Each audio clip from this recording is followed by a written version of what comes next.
Selamat siang adik-adik. Siang Bu. Senang bertemu kalian hari ini. Apa kabar? Baik Bu. Puji Tuhan. Sebelum kita mulai kegiatan ini, Ibu ingin mengajak kita untuk berdoa terlebih dahulu ya. Mari kita siapkan hati dan batin kita untuk berdoa. Berdoa mulai.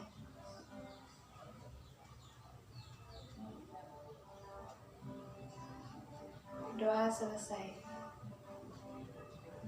Baik adik-adik, sebelumnya Ibu ingin bertanya, apakah adik berdua sudah saling kenal? Belum Bu. Oke, karena kalian belum saling kenal, jadi ada baiknya sebelum mulai kegiatan ini kita perkenalan terlebih dahulu ya. Perkenalkan, nama Ibu Konstantina, panggil saja Ibu Tanti. Sekarang silahkan adik yang baca hitam perkenalkan nama. Perkenalkan, nama saya Marianti Yuliana Febusa, biasa dipanggil C. Baik C, terima kasih. Selanjutnya, Perkenalkan, nama saya Jenny Plata, biasa dipanggil C. Oke, terima kasih karena kalian berdua sudah memperkenalkan nama. Baiklah, Ibu ingin tanya, apakah kalian berdua tahu tujuan kalian dikumpulkan di sini? Belum tahu Bu. Jadi tujuan kalian dikumpulkan di sini adalah untuk mengikuti kegiatan bimbingan kelompok. Oke, di antara adik-adik ada yang tahu apa itu bimbingan? Saya Bu. Ya, silahkan. Kalau menurut saya, bimbingan itu adalah pemberian bantuan kepada seseorang untuk mengendalikan dirinya dan lingkungannya. Benar sekali seperti yang dikatakan oleh adik C, bahwa bimbingan adalah proses pemberian bantuan kepada seseorang. Dalam proses ini disebut ada yang disebut konselor dan klien untuk membantu klien mengenal dirinya, baik kelebihan maupun kelemahan, dan juga mengenal keadaan lingkungannya. Mungkin ada yang ingin menambahkan. Saya mau menambahkan Bu, bahwa bimbingan itu bertujuan agar siswa bisa mencapai perkembangan hidupnya atau beraktualisasi dengan baik. Tepat sekali seperti yang adik Jenny katakan. Jadi bisa kita simpulkan bahwa bimbingan adalah bantuan yang diberikan oleh konselor kepada konseli dalam rangka mengenali pribadinya sendiri, lingkungan, dan dapat mencapai perkembangan hidupnya serta beraktualisasi dengan baik. Apakah adik-adik paham? Nah, setelah kita mengetahui apa itu bimbingan, apa ada di antara kalian yang tahu apa itu kelompok? Arti dari apa itu kelompok? Menurut saya, kelompok adalah kumpulan dua orang atau lebih yang tujuannya sama Bu. Baik, adik saya mungkin mau menambahkan. Kalau menurut saya Bu, kelompok adalah sekumpulan orang yang saling memiliki keterkaitan emosional antara anggota, memiliki tujuan yang sama, dan terdapat norma atau aturan di dalamnya. Bagus sekali. Apa yang teman-teman sampaikan tadi itu sudah benar. Jadi kelompok adalah sekumpulan orang yang terdiri dari dua atau lebih anggota dengan keterkaitan emosional yang memiliki tujuan yang sama dan menerapkan norma yang diterapkan untuk semua anggota. Apakah adik-adik mengerti? Mengerti Bu. Baik adik-adik, dari pengertian bimbingan dan kelompok tersebut dapat kita simpulkan bahwa bimbingan kelompok itu adalah salah satu teknik yang berusaha untuk membantu individu agar dapat mencapai perkembangannya secara optimal sesuai dengan bakat, minat, dan kemampuannya dengan memanfaatkan dinamika kelompok. Artinya, Semua peserta dalam kelompok saling berinteraksi, bebas mengeluarkan pendapat, menanggapi, memberi saran, dan lainnya. Nah, teman-teman, apakah bisa dimengerti? Bisa, Bisa, Bu. Bu. Baiklah, Ibu rasa kalian sekarang sudah paham apa arti dari bimbingan kelompok. Mungkin di antara kalian ada yang bisa menyebutkan apa saja tujuan dari bimbingan kelompok? Kan belum tahu, Bu. Aditya, ini apakah sudah paham? Belum, Bu. Baiklah, jadi tujuan dari bimbingan kelompok yang akan kita lakukan sekarang adalah agar kalian atau adik-adik sekalian mampu mengetahui pentingnya menjalin komunikasi dan melatih kalian untuk dapat berdiskusi dengan baik. Perlu kalian ketahui juga, dalam bimbingan kelompok ini juga terdapat asas-asas seperti asas kesukarelaan, keterbukaan, kegiatan, penormatifan, dan asas kerahasiaan. Jadi bimbingan kelompok ini bersifat rahasia ya, Bu? Iya, memang ada sesuatu hal dalam bimbingan ini yang berkaitan dengan pribadi kalian dan perlu untuk dirahasiakan. Maka masing-masing kalian harus menjaga apa yang telah dibicarakan dalam bimbingan kelompok ini agar tidak menjadi pembicaraan umum. Baik adik-adik, sepertinya kalian ada kurang fokus ya. Bagaimana kalau kita lakukan ice breaking? Oke, jadi ice breakingnya Ibu minta kalian untuk ketika Ibu mengatakan kanan, maka kalian harus menoleh ke kiri dan menyebut kanan. Ibu ulangi ya. Ketika Ibu menyebutkan kanan, berarti kalian harus menoleh ke kiri dan menyebut kanan. Bisa kita mulai? Bisa, Bu. Oke. Kita mulai ya. Ya, Bu. 1, 2, 3. Kanan. Kanan. Sekali lagi ya. 1, 2, 3. Kanan. Kanan. Sepertinya belum ada yang fokus ya. Sekali lagi, satu kali saja kita ulangi. Kiri. Kiri. Kanan. Kanan. Oke, terima kasih. Bagaimana adik-adik? Apakah kalian sudah bisa fokus? Sudah, Bu. Oke, sekarang kita lanjutkan kembali ya. Perlu diingatkan untuk adik-adik, jangan lupa untuk mengemukakan apa yang kalian pikirkan dan kalian rasakan, karena itu juga merupakan salah satu dari tujuan bimbingan kelompok. Adik-adik, bagaimana? Apakah kalian sudah siap? Siap, Bu. Oke, sepertinya kalian semangat sekali ya. Pada kesempatan ini, Ibu telah memilih satu topik yang Ibu rasa cukup penting bagi kalian. Topiknya tentang apa, Bu? Baik sekali ya. Jadi adik-adik, kali ini Ibu akan membahas tentang kiat menjalin hubungan yang baik. Wah, iya, Bu. Saya senang sekali kalau kita membahas topik itu, Bu. Ibu rasa kalian antusias sekali ya dengan topik ini. Apakah kalian sudah siap semua untuk memulai bimbingan kelompok ini? Siap, Bu. Oke, karena kalian sudah sangat bersemangat, kita langsung mulai saja ya. Baik adik-adik, sebelum kita mulai membahas topik ini, Ibu ingin bertanya, mungkin di antara adik-adik ada yang ingin berpendapat, apa sih pentingnya menjalin hubungan yang baik dengan orang lain? Penting sekali, Bu, karena menjalin komunikasi yang baik juga menggambarkan seperti apa diri kita yang sebenarnya. Ya, Bu, seperti yang sudah dikatakan teman Jenny, Menjalin hubungan berkomunikasi yang baik dengan orang lain itu penting, Bu. Karena dalam keseharian dan aktivitas kita ada komunikasi di dalam. Benar sekali ya yang teman-teman atau adik-adik katakan, bahwa menjalin hubungan komunikasi dengan orang lain secara baik dan benar itu penting. Komunikasi bisa diartikan sebagai proses bagaimana kita bisa berhubungan dengan orang lain.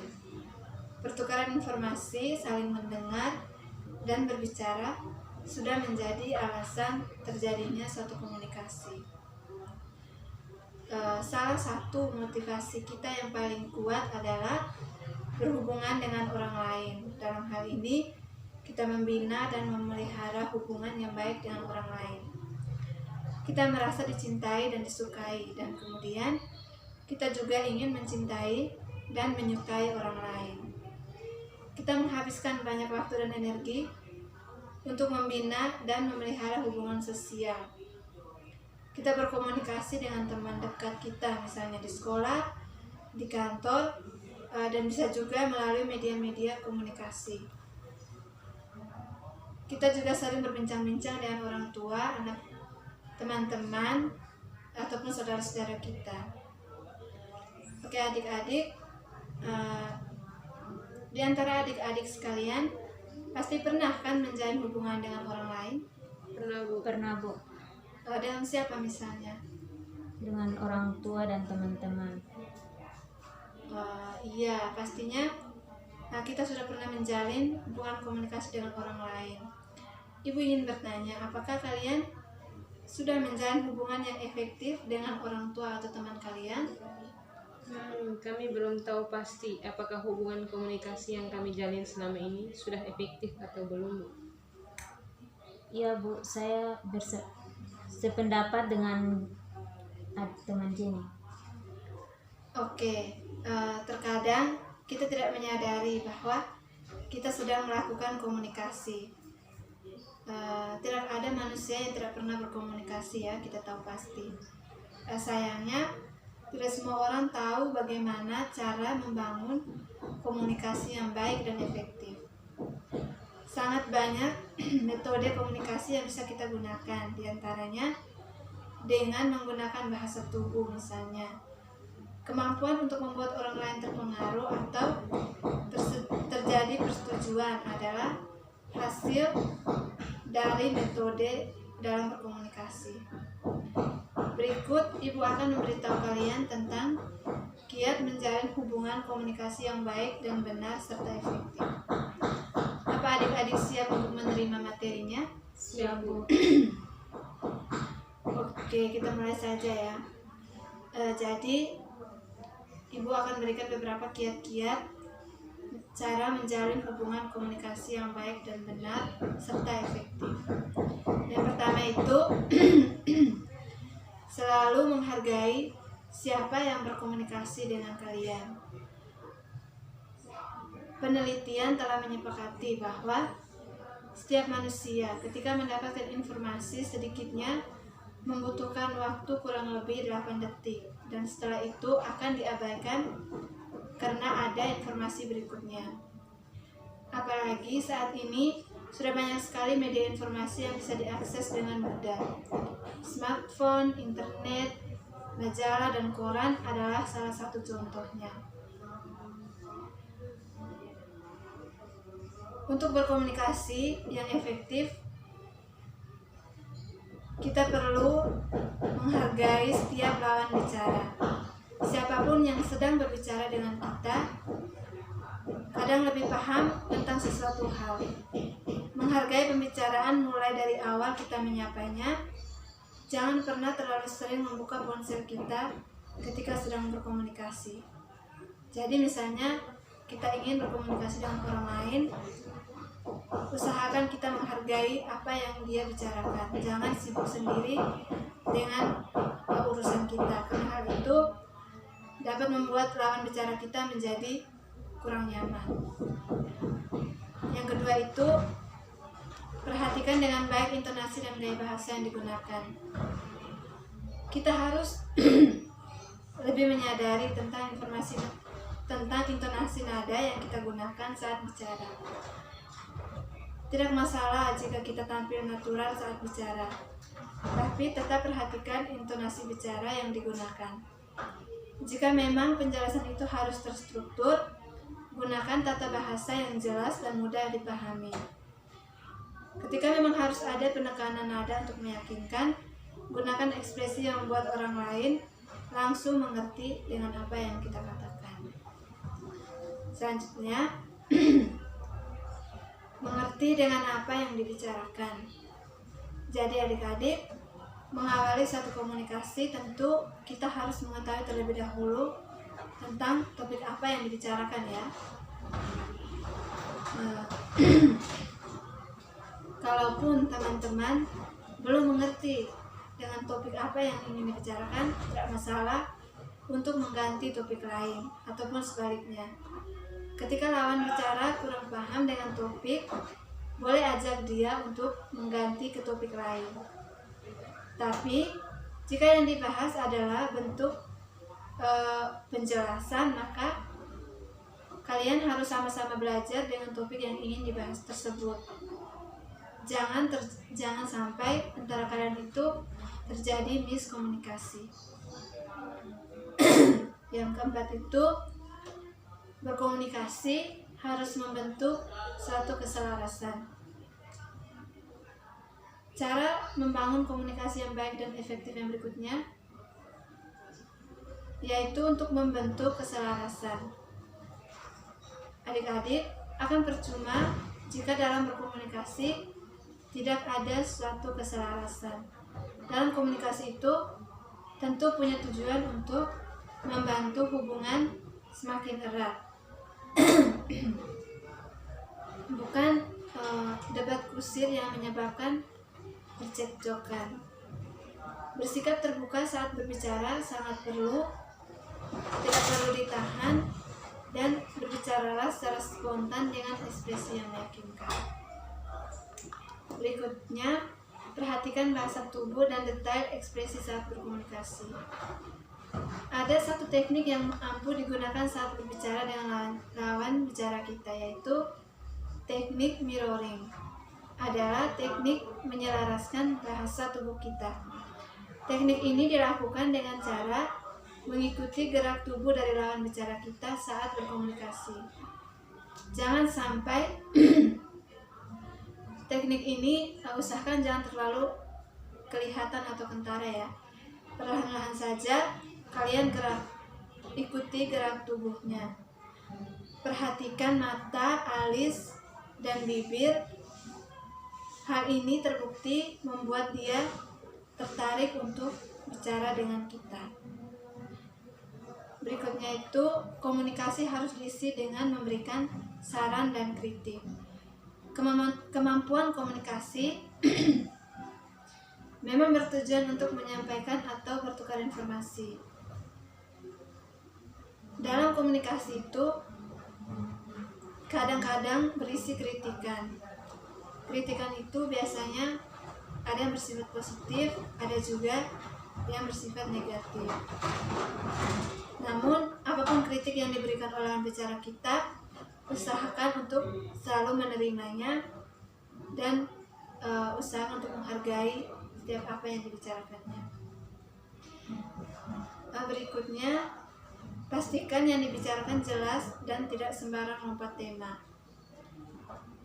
Pada dasarnya, hampir semua komunikasi bertujuan untuk mencari solusi, membuat orang merasa lebih aman, nyaman, dan tidak membingungkan. Dalam komunikasi tentunya harus ada arah atau tujuan yang kurang lebih itu mampu membuat lawan bicara kita merasa nyaman. Jangan mengubah-ubah topik pembicaraan agar tidak membuat lawan bicara kita menjadi bingung.